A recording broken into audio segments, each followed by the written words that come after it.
Connaissez-vous l'expression motus et bouche cousue? Eh bien cette phrase est tirée d'une ancienne légende qui se serait passée au XVIIIe siècle, dans un petit village de la région parisienne. Le village ne comptait à l'époque qu'une petite centaine de personnes. L'air et l'atmosphère qui y régnaient étaient tristes et gris, tout comme ces maisons collées. Les gens qui y habitaient étaient menaçants et crachaient sur les simples voyageurs ou marchands qui ne faisaient heureusement que passer.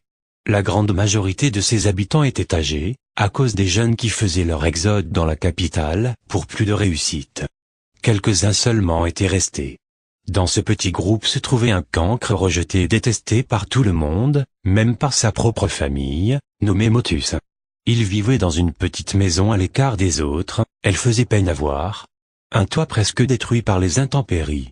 Motus était l'exact contraire du village, le soleil contre la pluie, il parlait et souriait d'un air stupide, tout le temps, seul, face au village qui ne cessait de le haïr et de jurer dans son dos. Un jour de pluie, très tôt dans la journée, alors que Motus parlait seul, mais avec toujours autant de gaieté dans la voix, la quasi-totalité des villageois enfoncèrent sa porte, fourche à la main, et l'entraînèrent dans sa cave. Plaqué sur la table de la cave, son sourire avait disparu pour laisser place à une bouche ensanglantée et un corps écorché de toutes parts. Il demandait, avec la plus grande gentillesse, quel mal avait-il fait pour recevoir un tel jugement. Rien, rien que des jurons et des crachats, qui s'abattaient sur son visage.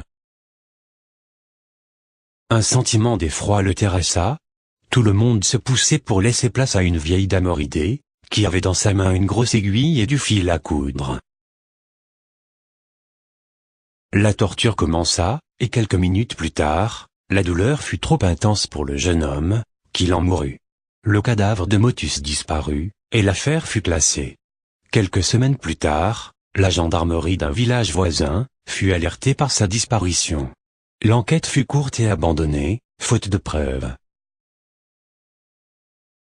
Tous les villageois ricanaient, en faisant signe de coudre leur bouche avec leurs mains, mine de ne rien dire. Motus et bouche cousue.